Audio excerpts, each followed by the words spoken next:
আসসালামু আলাইকুম গাইজ, আশা করি সবাই ভালো আছেন। আবারও চলে এসেছি এফসি মোবাইলের আরেকটি দারুণ আপডেট এবং লিগ ভিডিও নিয়ে।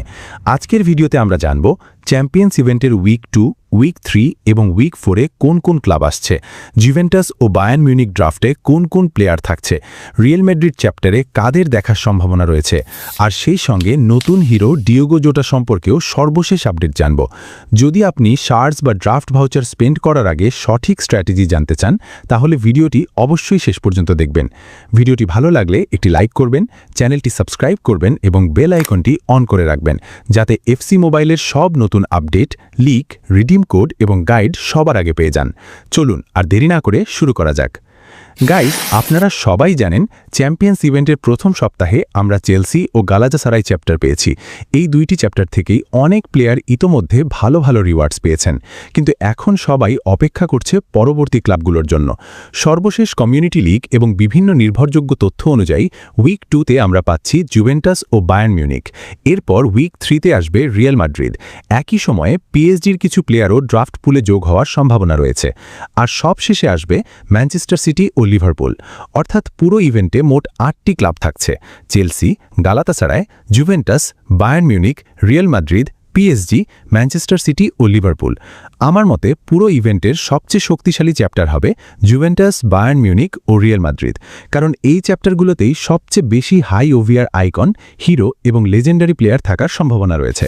তাই যারা এখন থেকেই ড্রাফট ভাউচার সেভ করছেন, তারা একটু ধৈর্য ধরলে অনেক ভালো প্লেয়ার টার্গেট করতে পারবেন। এবার চলুন জুভেন্টাস চ্যাপ্টার নিয়ে বিস্তারিত কথা বলা যাক।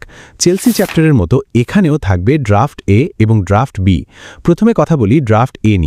সবচেয়ে বড় রিওয়ার্ড হিসেবে থাকছেন 122 ওভিআর জিওর্জিও কিয়েলিনি। তার সঙ্গে থাকছেন 121 ওভিআর আন্দ্রেয়া পিরলো।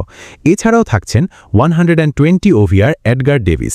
সত্যি বলতে শুধু এই তিনজন প্লেয়ারই জুভেন্টাস ড্রাফট এ কে অনেক শক্তিশালী করে তুলেছে। কিয়েলিনি যদি আপনার টিমে চলে আসে, তাহলে ডিফেন্স অনেক বেশি স্টেবল হয়ে যাবে। বিশেষ করে যারা ভিএসএ কিংবা হেড টু হেড খেলেন, তাদের জন্য এই কার্ড অনেক কার্যকর হতে পারে। আন্দ্রেয়া পিরলোর কার্ড নিয়ে অনেক প্লেয়ারই এক্সাইটেড, কারণ পাসিং, ভিশন এবং মিডফিল্ড কন্ট্রোলের জন্য পিরলো সবসময়ই অন্যতম সেরা নাম।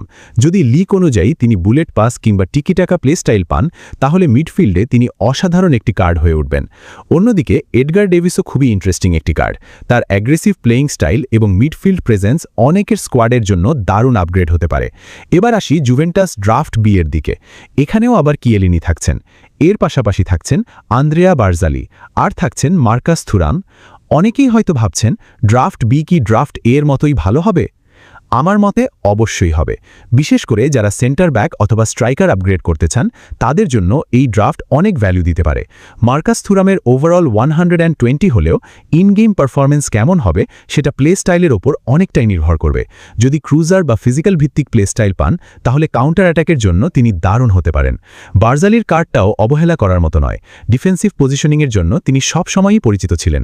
তাই যারা সলিড ডিফেন্স চান, তারা এই ড্রাফটের দিকেও নজর রাখতে পারেন। এবার প্লে স্টাইল নিয়ে একটু কথা বলা যাক। বর্তমান লিগ অনুযায়ী কিয়েলিনির সঙ্গে অ্যান্টিসিপেট ধরনের ডিফেন্সিভ প্লে স্টাইল থাকতে পারে। পিরলোর সঙ্গে বুলেট পাস এবং সম্ভবত টিকিটাকা প্লে স্টাইল আসতে পারে। এডগার ডেভিসের ক্ষেত্রে ট্রিকস্টার বা অন্য কোনো ড্রিবলিং ভিত্তিক প্লে স্টাইল দেখা যেতে পারে। বার্জালির কার্ডেও শক্তিশালী ডিফেন্সিভ প্লে স্টাইল থাকার সম্ভাবনা রয়েছে। তবে একটা বিষয় অবশ্যই মনে রাখবেন, ওভারঅল অনেকটাই কনফার্ম হলেও ইএ স্পোর্টস শেষ মুহূর্তে পজিশন, প্লে স্টাইল কিংবা স্কিল পরিবর্তন করতেই পারে। তাই এখন যেসব তথ্য দেখছেন, সেগুলোকে ফাইনাল অফিসিয়াল ইনফরমেশন হিসেবে নয়, বরং লিক ইনফরমেশন হিসেবেই দেখবেন। এবার আসি বায়ার্ন মিউনিক চ্যাপ্টার নিয়ে। আমার ব্যক্তিগতভাবে মনে হয় এই চ্যাপ্টারটাই অনেক প্লেয়ারের ফেভারিট হতে যাচ্ছে, কারণ এখানে বক্স রিওয়ার্ড হিসেবেই থাকছে 122 ওভিআর ফিলিপ লাম। তার সঙ্গে থাকছেন 121 ওভিআর বাস্টিয়ান শোয়াইনস্টাইগার এবং 120 ওভিআর ফ্র্যাঙ্ক রিবেরি। সত্যি বলতে এই তিনজন প্লেয়ারই একাই পুরো ড্রাফটকে স্পেশাল বানিয়ে দিয়েছে। ফিলিপ লামের সবচেয়ে বড় সুবিধা হলো তিনি শুধু রাইট ব্যাক হিসেবেই নন, সিডিএম হিসেবেও ব্যবহার করা যায়। অর্থাৎ একটি কার্ড দিয়েই একাধিক পজিশন কভার করা সম্ভব। শোয়াইনস্টাইগারের গার্ড মিডফিল্ডের জন্য অসাধারণ হতে পারে। তার পাসিং, বল কন্ট্রোল এবং ফিজিক্যাল অ্যাবিলিটি অনেক স্কোয়াডেই বড় আপগ্রেড এনে দিতে পারে। আর ফ্র্যাঙ্ক রিবেরির কথা তো আলাদা করে বলতেই হয়। যদি তিনি ট্রিকস্টার বা অ্যাক্সিলারেটর ধরনের প্লে স্টাইল পান, তাহলে লেফট উইংয়ে তিনি ভয়ঙ্কর একটি কার্ড হয়ে উঠবেন। পেস, ড্রিবলিং এবং স্কিল মুভ সব মিলিয়ে রিবেরি নিঃসন্দেহে উইক 2 এর সবচেয়ে আকর্ষণীয় প্লেয়ারদের মধ্যে একজন হতে পারেন। এবার আসি বায়ার্ন মিউনিক ড্রাফট বি এর দিকে। এখানে থাকছেন জোশুয়া কিমিচ, তার পজিশন হবে সিডিএম, তবে রাইট ব্যাক হিসেবেও ব্যবহার করা যাবে। এছাড়াও থাকছেন ক্লাউডিও পিজারো। কিমিচের কার্ড যদি ভালো প্লেস্টাইল নিয়ে আসে তাহলে মিডফিল্ড কন্ট্রোল এবং ডিফেন্সিভ সাপোর্ট দুই দিক থেকেই অসাধারণ পারফর্ম করতে পারে। সত্যি বলতে বায়ার্ন মিউনিক চ্যাপ্টারে এমন অনেক প্লেয়ার রয়েছে যাদের মধ্যে যে কোনো একজন পেলেও ফ্রি টু প্লে প্লেয়ারদের স্কোয়াড অনেক শক্তিশালী হয়ে যাবে। তাই উইক 2 এর ড্রাফট ওপেন করার আগে কোন পুল আপনার স্কোয়াডের জন্য বেশি দরকার সেটা আগে থেকেই ঠিক করে রাখবেন। এবার চলুন রিয়াল মাদ্রিদ চ্যাপ্টার নিয়ে কথা বলা যাক। যদিও এখনও অফিসিয়াল প্লেয়ার লিস্ট প্রকাশ করা হয়নি, তবে বিভিন্ন কমিউনিটি লিক অনুযায়ী বেশ কয়েকজন বড় প্লেয়ারের নাম সামনে এসেছে। সবচেয়ে আলোচিত নাম হল কাকা। যদি তিনি সিগনেচার এডিশন কার্ড পান তাহলে নিশ্চিতভাবেই বক্সের অন্যতম সেরা রিওয়ার্ড হবেন। এরপর আসে রোনাল্ডো। ওয়ার্ল্ডস গেম ইভেন্টে তার কার্ড আসার কথা থাকলেও শেষ মুহূর্তে সেটা বাতিল হয়ে যায়। তাই অনেকের ধারণা এবার চ্যাম্পিয়ন্স ইভেন্টের রিয়াল মাদ্রিদ চ্যাপ্টারে তাকে দেখা যেতে পারে। যদিও এখনও কিছু নিশ্চিত করেনি, তবুও কমিউনিটিতে এই লিক নিয়ে ব্যাপক আলোচনা চলছে। এছাড়াও জিদানের নামও শোনা যাচ্ছে। যদি জিদান সত্যি এই ইভেন্টে আসেন তাহলে মিডফিল্ডের জন্য তিনি হতে পারেন পুরো ইভেন্টের অন্যতম বেস্ট কার্ড।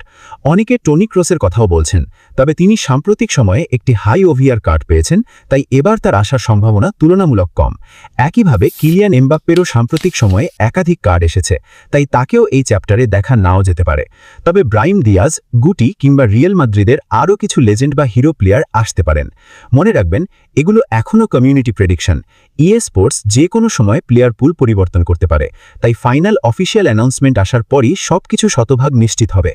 এবার আসি ড্রাফট রিলিজ ডেটের দিকে। বর্তমান তথ্য অনুযায়ী 6 আগস্ট রিলিজ হবে জুভেন্টাস ড্রাফট এ এবং বায়ার্ন মিউনিক ড্রাফট এ। এরপর 9 আগস্ট রিলিজ হবে জুভেন্টাস ড্রাফট বি এবং বায়ার্ন মিউনিক ড্রাফট বি। অর্থাৎ কয়েকদিন পরপরই নতুন ড্রাফট পুল আসবে। তাই আপনার কাছে যদি ড্রাফট ভাউচার জমা থাকে তাহলে তাড়াহুড়ো করে সব ওপেন না করে আগে প্লেয়ার পুল দেখে সিদ্ধান্ত নিন। আরেকটি বড় খবর হলো, সামনে 3টি নতুন রিডিম কোড আসার সম্ভাবনা রয়েছে। কোড এখনও প্রকাশ করা হয়নি, তবে অফিসিয়াল রিলিজ হওয়ার সঙ্গে সঙ্গে আমি অবশ্যই আপনাদের জানিয়ে দেব। তাই চ্যানেল সাবস্ক্রাইব করে বেল আইকন অন করে রাখবেন। এবার আসি নতুন হিরো এবং আইকন প্লেয়ারদের দিকে। সবচেয়ে বড় নাম হলো সার্জিও আগুয়েরো। কমিউনিটির তথ্য অনুযায়ী তিনি হিরো কার্ড হিসেবে এফসি মোবাইলে আসতে পারেন এবং ম্যানচেস্টার সিটি চ্যাপ্টারেই তাকে দেখার সবচেয়ে বেশি সম্ভাবনা রয়েছে। এরপর রয়েছে পেপে। তিনি এখনও চ্যাম্পিয়ন্স ইভেন্টের জন্য নিশ্চিত নন, তবে ভবিষ্যতের কোনো ইভেন্টে অথবা রিয়াল মাদ্রিদ চ্যাপ্টারে তাকে দেখা যেতে পারে। আরেকটি কনফার্ম নাম হলো রাফায়েল ভারানে।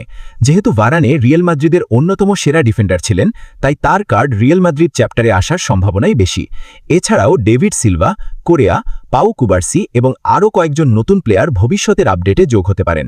তবে সবচেয়ে আবেগের বিষয়টি হল ডিওগো জোটা। কমিউনিটিতে একটি নতুন হিরো কার্ডের টিজার দেখা গেছে, যেখানে একটি কোয়েশ্চেন মার্ক রয়েছে। অনেকেই মনে করছেন সেটি ডিওগো জোটার হিরো কার্ড হতে পারে। যদি সত্যি স্পোর্টস এফসি মোবাইলে তাকে ট্রিবিউট হিরো কার্ড দেয় তাহলে সেটা ফুটবল প্রেমীদের জন্য দারুণ একটি মুহূর্ত হবে। তিনি অসাধারণ একজন ফুটবলার ছিলেন এবং খুব অল্প সময়ের মধ্যেই কোটি কোটি মানুষের ভালোবাসা অর্জন করেছিলেন। তাই তার স্মরণে যদি একটি স্পেশাল কার্ড আসে তাহলে সেটা অনেক প্লেয়ারের কাছেই বিশেষ কিছু হয়ে থাকবে। এছাড়াও ইটালি এবং ব্রাজিলের আরও একজন নতুন আইকন আসার ইঙ্গিত পাওয়া গেছে, যদিও তাদের পরিচয় এখনও প্রকাশ করা হয়নি। সব মিলিয়ে আগামী কয়েক সপ্তাহের চ্যাম্পিয়ন্স ইভেন্ট হতে যাচ্ছে অসাধারণ। নতুন ক্লাব, নতুন draft pool, high OVR icon, hero card, redeem code এবং একের পর এক বড় বড় আপডেট অপেক্ষা করছে আমাদের জন্য। তাই আমার পরামর্শ থাকবে, অযথা তাড়াহুড়ো করে শার্টস বা ড্রাফট ভাউচার স্পেন্ড করবেন না। আগে প্লেয়ার পুল দেখে নিজের স্কোয়াডের প্রয়োজন বুঝে তারপর সিদ্ধান্ত নিন। এতে একই রিসোর্সেস ব্যবহার করেও অনেক ভালো ভ্যালু পাওয়া সম্ভব। তো গাইজ, আপনাদের সবচেয়ে বেশি অপেক্ষা কোন প্লেয়ারের জন্য? কিয়েলিনি, পিরলো, রিবেরি, লাম, রোনাল্ডো, জিদান, আগুয়েরো নাকি ডিওগো জোটা? নিচে কমেন্ট করে অবশ্যই জানাবেন। ভিডিওটি যদি ভালো লেগে থাকে তাহলে অবশ্যই একটি লাইক করবেন, চ্যানেলটি সাবস্ক্রাইব করবেন এবং বেল আইকনটি অল করে রাখবেন, যাতে এফসি মোবাইলের প্রতিটি নতুন update, redeem code, leak, event guide এবং টিপস অ্যান্ড ট্রিক্স সবার আগে পেয়ে যান। আজকের ভিডিও এই পর্যন্তই। সবাই ভালো থাকবেন, সুস্থ থাকবেন। দেখা হবে নেক্সট ভিডিওতে। C you soon. আল্লাহ হাফেজ।